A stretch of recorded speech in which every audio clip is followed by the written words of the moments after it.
ونصلي على رسوله الكريم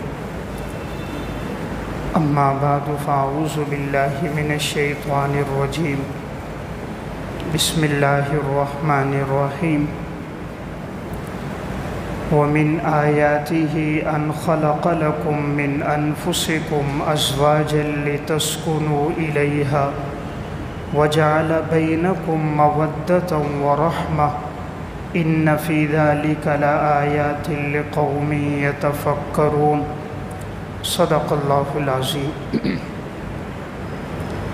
قرآن کریم میں اللہ رب العزت نے ارشاد فرمایا کہ اللہ تعالیٰ کی نشانیوں میں سے ایک اہم نشانی یہ ہے ان خلق لکم من انفسکم ازواجا لتسکنوا الیہا کہ اللہ تعالیٰ نے پیدا کیا تمہیں تمہارے اپنے نفسوں سے جوڑا اور اس لیے پیدا کیا تاکہ تم ایک دوسرے سے سکون حاصل کرو، ایک دوسرے سے راحت حاصل کرو۔ وَجَعَلَ بَيْنَكُمْ مَوَدَّةً وَرَحْمَةً اور ہم نے تمہارے درمیان محبت رکھ دی اور رحمت شفقت رکھ دی۔ إِنَّ فِي ذَلِكَ لَآيَاتٍ لِقَوْمٍ يَتَفَكَّرُونَ یقیناً اس میں نشانیاں ہیں ایسے قوم کے لیے جو غور و فکر کرنے والے ہیں۔ شریعت نے حکم دیا ہمیں آپس میں ازدواجی زندگی کا، اور انسان کی ازدواجی زندگی جتنی پرسکون ہو اتنا ہی وہ گناہوں سے محفوظ رہتا ہے۔ نبی اکرم صلی اللہ علیہ وسلم نے نوجوانوں کی جماعت کو خطاب کر کے فرمایا یا معشر الشباب من استطاع منکم الباءۃ فلیتزوج فإنه اغض للبصر واحسن للفرج ومن لم يستطع فعليه بالصوم فإنه له وجاء۔ آپ نے فرمایا اے نوجوانوں کی جماعت، جو تم میں سے نکاح کرنے کی طاقت رکھے اسے چاہیے کہ وہ نکاح کرے۔ اس کے دو فائدے ہیں، نمبر ایک اس کی نگاہیں جھک جائیں گی، نمبر دو اس کی عزت آبرو شرمگاہ محفوظ ہو جائے گی۔ اور جو نکاح کرنے کی طاقت نہ رکھے وہ روزے رکھے، اس لیے کہ اس روزے رکھنے سے اس کی مردانہ قوت میں کمی آئے گی۔ تو شریعت نے ہمیں نکاح کا حکم دیا۔ آج جب والدین اللہ تعالیٰ بیٹی کی نعمت سے جب مالا مال ہو کرے تو ماں باپ بڑے خوش ہوتے ہیں، اللہ تعالیٰ نے اولاد کی نعمت عطا فرمائی۔ اولاد میں بیٹی اللہ کی طرف سے ایک عظیم رحمت ہوتی ہے، اور ماں باپ بڑی محنت کے ساتھ تگ و دو کے ساتھ اس کی پرورش کرتے ہیں۔ اور جب بچی اس قابل ہو جاتی ہے کہ اسے ازدواجی زندگی کے ساتھ منسلک کیا جائے، والدین ہر قسم کا آج کے ماحول میں جہیز بھی خرید کر دیتے ہیں، اس کی زندگی گزارنے کے لیے ساز و سامان بھی دیتے ہیں۔ والد چاہے بظاہر تنگ دستی کی زندگی گزار رہا ہو، لیکن وہ پھر بھی اپنی بیٹی کی شادی میں کہیں بیسی ڈال کر، کسی سے قرض لے کر، محنت کر کے اپنی بچی کے لیے کچھ نہ کچھ سامان بھی بناتا ہے، بچی کو کچھ تحفے بھی دیتا ہے، صرف اس لیے کہ میری بچی کی آنے والی زندگی خوشگوار ہو جائے۔ تو جتنی خوشگوار زندگی بیٹی کی ہوتی ہے ماں باپ اتنے خوش ہوتے ہیں، اور اللہ نہ کرے اگر وہ سسرال میں جا کر پریشان ہو، تنگی اور تکلیف میں ہو تو والدین کی زندگی کا سکون بھی ختم ہو جاتا ہے۔ پھر آئے دن جب وہ اپنی بچی کی باتیں، وہاں کی بے سکونیاں، بے اعتدالیاں سنتے ہیں تو ماں باپ بہت سی بیماریوں میں مبتلا ہو جاتے ہیں۔ وہ باتیں سن کر بسا اوقات کبھی ایسا ہوتا ہے وہ زندگی سے ہار مان لیتے ہیں، بسا اوقات ایسا ہوتا ہے کہ زندگی میں انہیں امراض لگ جاتے ہیں۔ تو اس کی بنیادی وجہ کیا ہے؟ اور کبھی اللہ نہ کرے کہ آج اگر معاشرے میں طلاق ہو جائے اور جب بچی گھر واپس آئے تو ماں باپ کے لیے بہت بڑا صدمہ ہوتا ہے۔ پھر ہمارا معاشرہ ایسا ہے کہ اگر لڑکی کو طلاق ہو تو پھر اس کے لیے دوبارہ شادی کرنا بہت مشکل ہوتا ہے۔ عموماً بعد والے کہتے ہیں کہ اتنی اچھی ہوتی تو پہلے والے کیوں طلاق دیتے، اگرچہ بچی کا قصور نہیں بھی ہوتا، لیکن پھر بھی جب طلاق کا داغ ایسا داغ ہے، خلا کا داغ ایسا داغ ہے کہ معاشرے والے پھر اس کو اتنی آسانی سے قبول نہیں کرتے۔ آخر اس کے اسباب کیا ہے کہ ہم بحیثیت والد، بحیثیت بھائی، کہ ہم کوشش کریں کہ اپنی بچیوں کی ایسی پرورش کریں کہ کبھی ایسی نوبت نہ آنے پائے کہ ہمارے گھر میں ایسے واقعات سننے میں، معاشرے میں سننے میں آئیں۔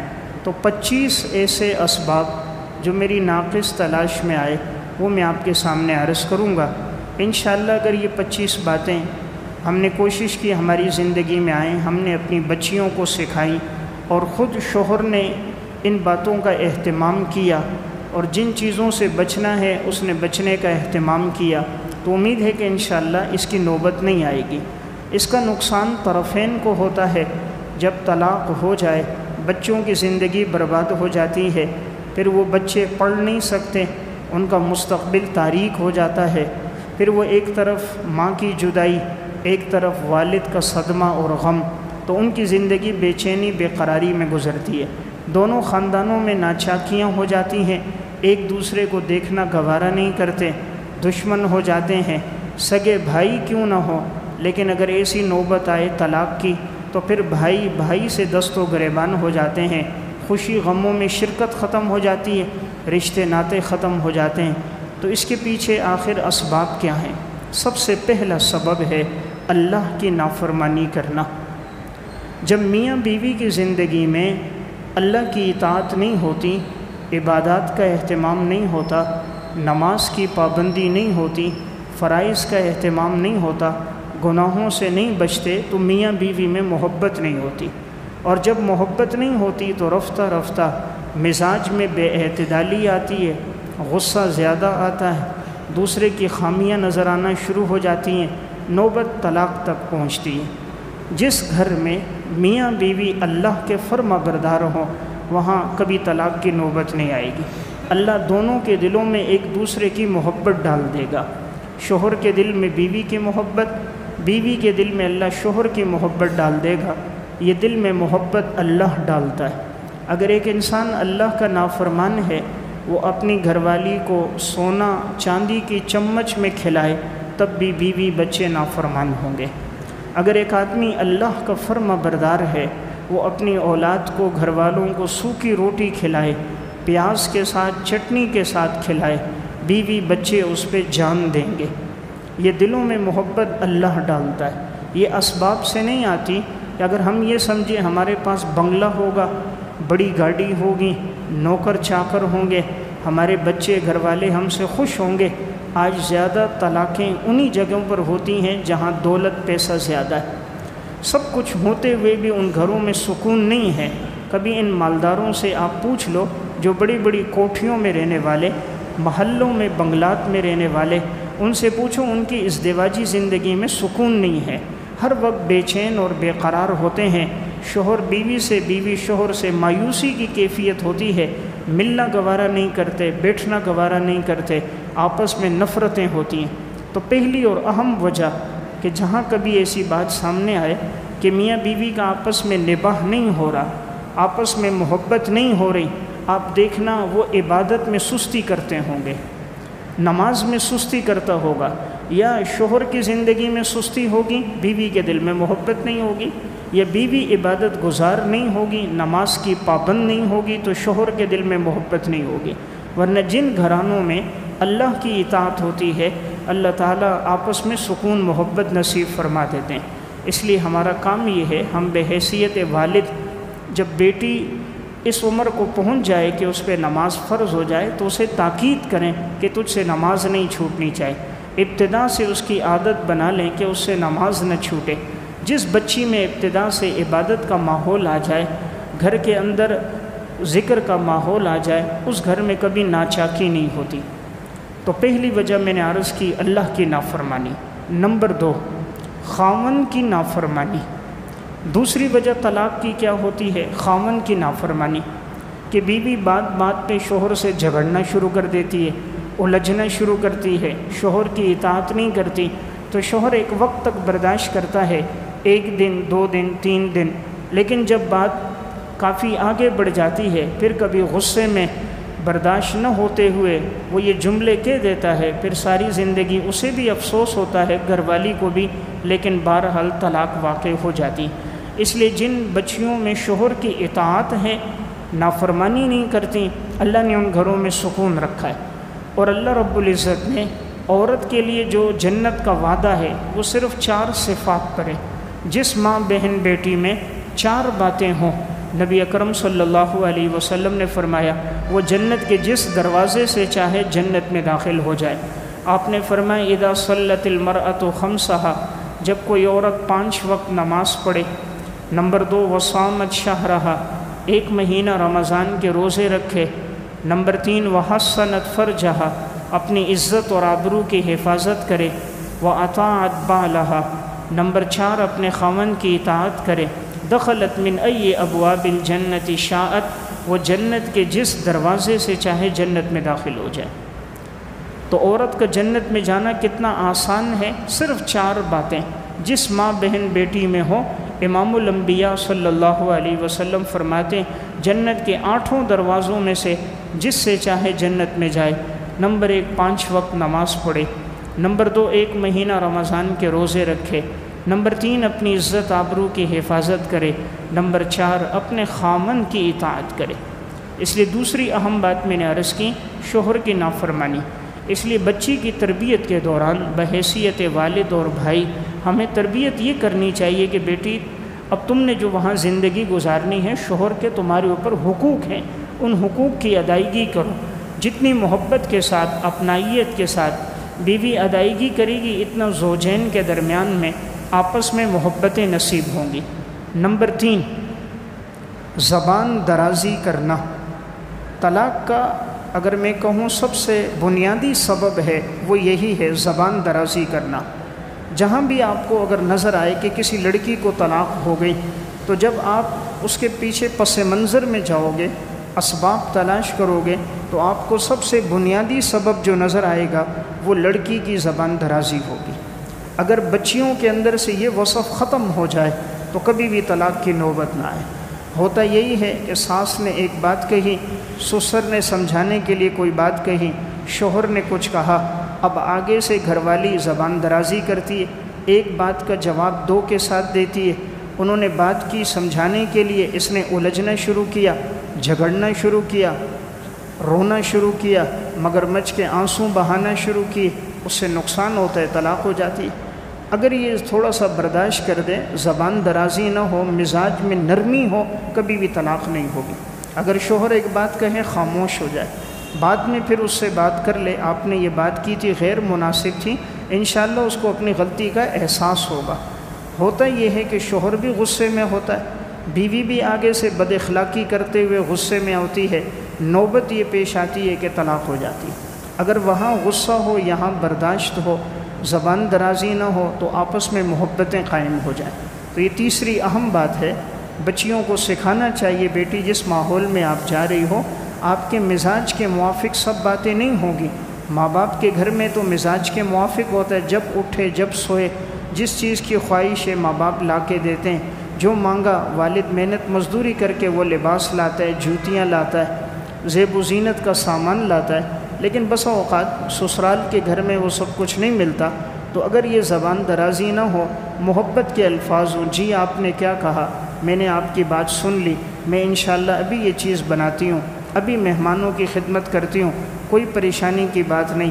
اگر چہرے کے تاثرات نہ بدلیں اور پیشانی پر کبھی بھی 12 نہ بجیں، تو کبھی انشاءاللہ ایسے واقعات سننے میں نہیں آئیں گے۔ نمبر 4 چوتھا سبب ہے بدگمانی کرنا۔ طلاق کا چوتھا سبب کیا ہے؟ بدگمانی کرنا۔ میاں بیوی میں ہر ایک دوسرے سے جب بدگمانی کرنا شروع کر دیتا ہے، پھر اس کی نوبت یہ ہوتی ہے آپس میں آخر فیصلہ طلاق پہ منتج ہوتا ہے۔ بدگمانی کیا ہے کہ مثلاً اب شوہر بیوی پہ کرے کہ فون آیا، اب کہیں بھائی کا فون ہے، والد کا فون ہے، کہیں بھتیجے کا فون ہے، بھانجے کا ہے، وہ بات کر رہی ہے اور یہ بدگمانی کرے کسی اجنبی سے بات ہو رہی ہے۔ اب بدگمانی سے تحقیق ہوئی نہیں، اس کے فون پر بات سے اس نے نتیجہ نکال کے فوراً گرفت کر دی، غصہ کر دیا، طلاق دے دی۔ بعد میں پتہ چلا وہ تو کسی محرم کا فون تھا، کہیں ماموں کا فون تھا، کہیں چچا کا تھا، بھائی کا تھا، کسی اور گھر میں کسی ایسے فرد کا جس کے ساتھ اس کا ایک خونی رشتہ ہے، ایک تعلق ہے، تو یہ کبھی بدگمانی مرد کی طرف سے ہو جاتی ہے، کبھی عورت کی طرف سے ہوتی ہے، اکثر رشتے اس سے خراب ہوتے ہیں۔ اس لیے بدگمانی پر فیصلہ خود نہیں کرنا چاہیے، تھوڑی دیر کے بعد پوچھ لینا چاہیے۔ ایک بیٹے نے کے ہاتھ میں سیب تھے 2 دانے، والد نے بیٹے نے ایک سیب کو ایک چک لگایا، والد نے کہا بیٹا ایک سیب مجھے دے دو جو تمہارے ہاتھ میں ہے، تو بیٹے نے دوسرے سیب کو بھی چک لگایا، کھایا۔ والد کو غصہ آ گیا، دیکھو میں سیب مانگ رہا ہوں لیکن یہ بیٹا مجھے نہیں دیا، اس کو بھی چک لگایا، اس کو بھی چک لگایا۔ باپ غصے میں کھڑا ہو گیا تھا، لیکن بیٹے نے آگے سے کہا ابو جی میں نے دونوں کو چکھا ہے، یہ میٹھا ہے یہ آپ کھاؤ، یہ میٹھا ہے یہ آپ کھاؤ۔ اب باپ تو بدگمانی میں تھا کہ دیکھو اس نے دونوں خود کھائے، مجھے نہیں دے رہا، لیکن پیچھے کیا تھا، بیٹا چاہ رہا تھا اپنے ابو کو اچھی چیز پیش کروں۔ ہم بدگمانی میں غلط فیصلے کر لیتے ہیں۔ ایک شخص اپنے 4 بچوں کے ساتھ ریل گاڑی میں جا رہا تھا، ایک بچے کی عمر 4 سال، ایک بچے کی عمر 3 سال، ایک کی عمر 5 سال، ایک کی عمر تقریباً 6 سال۔ اب ریل کے ڈبے کے اندر یہ بچے بہت زیادہ مستیاں کر رہے تھے، کوئی بچہ ادھر بھاگتا، کوئی ادھر بھاگتا، کوئی آگے جاتا، کوئی پیچھے آتا، کوئی کھڑکیاں کھولتا، کوئی اوپر چڑھتا۔ اب باپ جو ہے اس کی آنکھوں سے آنسو بہ رہے ہیں، بس بیٹھا ہوا غمگین ہے، پریشان ہے۔ لوگ تھے ان کو بڑا غصہ آ گیا، کہا یہ کیسا باپ ہے، منع نہیں کرتا، بچے ادھر کھیل رہے ہیں ادھر کھیل رہے ہیں، روکتا نہیں ہے۔ تو ان میں سے ایک آدمی کو غصہ آ گیا، فوراً آیا جی آپ کے بچے ہیں؟ کہا جی میرے بچے۔ کہا آپ ان کو منع نہیں کرتے، یہ کس طرح مستیاں کر رہے ہیں، لوگوں کو تنگ کر رہے ہیں؟ اس نے کہا بات یہ ہے ان بچوں کی والدہ کا انتقال ہو چکا ہے، تو میں جنازے میں شرکت کرنے کے لیے جا رہا ہوں، میری بیوی تھی اور ان 4 بچوں کی ماں تھی، اس کا انتقال ہو گیا، تو میں جنازے میں شرکت کے لیے جا رہا ہوں، میں ان بچوں کو کیسے ماروں کہ ان کو پتہ نہیں ہے ان کی ماں کا انتقال ہو گیا۔ تو تھوڑی دیر پہلے تک جو ریل کے ڈبے کے سب لوگ مخالف تھے، غصہ کر رہے تھے، بات کے سننے کے بعد ہر ایک بچوں کو اٹھاتا، کوئی چومتا، کوئی گود میں بٹھاتا، کوئی قریب کرتا، محبت دیتا۔ تو دیکھیں پہلے بدگمانی تھی، جب اصل حقیقت سامنے آ گئی تو محبت ہو گئی۔ تو رشتے خراب بدگمانی سے ہوتے ہیں کہ ہم بدگمانی کر لیتے ہیں، معاملے کی تہ تک پہنچتے نہیں ہیں، پوچھتے نہیں ہیں، نہ شوہر سے بات کی تحقیق ہوتی ہے، نہ شوہر بیوی سے تحقیق کرتا ہے، آخر میں نتیجہ طلاق کا ہوتا ہے۔ جب بات بعد میں کھلتی ہے تو پیچھے کوئی بات ہی نہیں ہوتی۔ اس لیے ہونا یہ چاہیے جب بھی کوئی معاملہ ہو ہم اس کی تہ تک جائیں۔ اسی طرح ہمارے معاشرے میں بدگمانی ہوتی ہے، مثلاً اگر کوئی شخص کسی عورت کے ساتھ جا رہا ہے، فوراً لوگ اعتراض کرتے ہیں دیکھو فلاں فلاں عورت کے ساتھ تھا۔ اب ممکن ہے اس کی بیٹی ہو، ممکن ہے بیوی ہو، والدہ ہو، بہن ہو، خالہ ہو، رضائی بہن ہو، تو ہمیں فوراً کسی پر الزام نہیں لگانا چاہیے، منفی سوچ نہیں رکھنی چاہیے۔ کوئی ساتھ اپنے بچہ لے کے جا رہا ہے، اب کوئی بولے جی یہ کون تھا چھوٹا، ہو سکتا ہے اس کا بیٹا ہو سکتا ہے بھتیجا ہو، بھانجا ہو، کوئی نہ کوئی خونی رشتہ ہو، تو بدگمانی سے معاشرے میں تلخیاں پیدا ہوتی ہیں۔ اس لیے میں نے چوتھی اہم وجہ عرض کی بدگمانی۔ نمبر 5، اپنے خاوند کا دوسروں کے ساتھ موازنہ کرنا، اپنے خاوند کا دوسروں کے ساتھ موازنہ کرنا۔ طلاق کا ایک سبب یہ ہوتا ہے کہ اب جو بیوی ہے وہ اپنے خاوند کو دوسروں کے ساتھ موازنہ کرتی ہے۔ مثلاً وہ دیکھتی ہے کہ دیکھو فلاں کا جو خاوند ہے اس کے پاس تو گاڑی ہے، میرے خاوند کے پاس تو موٹر سائیکل بھی نہیں، فلاں کا خاوند وہ تنخواہ لیتا ہے 80,000، میرے خاوند کی تنخواہ 30,000 ہے، فلاں کا اپنا گھر ہے، ہمارا تو کرائے کا گھر ہے، فلاں کے پاس اتنی سہولیات ہیں، گھر میں اے سی لگا ہوا ہے، ہمارے گھر کے اندر اے سی نہیں ہے، گرمی ہے۔ تو جب یہ موازنہ شروع ہو جاتا ہے تو شوہر کی ناقدری شروع ہو جاتی، نافرمانی شروع ہو جاتی ہے۔ اب وہ شوہر کی خوبیاں نہیں دیکھ رہی، ٹھیک ہے اس کے پاس لاکھ روپے تنخواہ نہیں، 30-40 ہزار ہے، لیکن وہ آپ کی ضروریات تو پورا کر رہا ہے، آپ کو محبت دے رہا ہے، آپ کے حقوق ادا کر رہا ہے، بس یہ کافی ہے۔ یہ تو ضروری نہیں کہ وہ اب کہاں سے اتنی رقم لائے کہ گھر میں اے سی لگائے، کہاں سے اتنی رقم لائے کہ 30-35 لاکھ کی گاڑی لے۔ تو عموماً ہم نے اچھی تربیت بیٹیوں کی نہیں کی ہوتی، پھر ہماری بچیاں گھروں میں جاتی ہیں اور وہ موازنہ یا تو اپنے گھروں سے کرتی ہیں، میں باپ کے گھر میں تو خود پکاتی ہی نہیں تھی، موبائل پہ فون کرتی، پکا ہوا کھانا آ جاتا، تمہارے گھر میں تو پکانا پڑتا ہے۔ وہاں تو فون کرتی، لباس جو نیا ہوتا ڈیزائن فیشن، وہ نیا سوٹ گھر میں آتا، تمہارے گھر میں تو یہ آسائشیں راحتیں نہیں ہیں۔ تو جب موازنہ شروع ہوتا ہے تو ناقدری شروع ہو جاتی ہے، اور جب ناقدری آتی ہے تو نتیجہ طلاق ہوتا ہے۔ اس لیے شوہر کا موازنہ وہ کسی اور اجنبی مرد سے نہ کرے، اس کی خوبیاں دیکھے۔ اللہ تعالیٰ نے ہر شوہر میں خوبیاں رکھی ہوتی ہیں۔ سب سے بڑی خوبی وہ وقت دے رہا ہے، وہ محبت کر رہا ہے، ضروریات کو پورا کر رہا ہے۔ شوہر لاکھ روپے تنخواہ لائے لیکن اس کا اجنبی لڑکیوں سے تعلق ہو، گھر کے اندر اے سی لگا ہوا ہو لیکن رات گزارنے کہیں اور جاتا ہو، بیوی کو خرچہ 50,000 روپے دیتا ہو لیکن محبت سے بات نہ کرتا ہو، تو فائدہ کیا ہوا؟ اس لیے اصل چیز پیسے نہیں، زندگی پیسے سے نہیں گزرتی، محبت سے گزرتی ہے۔ اس لیے جن کے پاس جتنا زیادہ پیسہ ہے وہ اتنے بے سکون ہیں، اتنے بے چین ہیں۔ اس لیے بچی کو سمجھانا ہے کہ جس گھر میں تم جا رہی ہو یہ تمہارا گھر ہے، وہاں اپنی اچھی زندگی گزار۔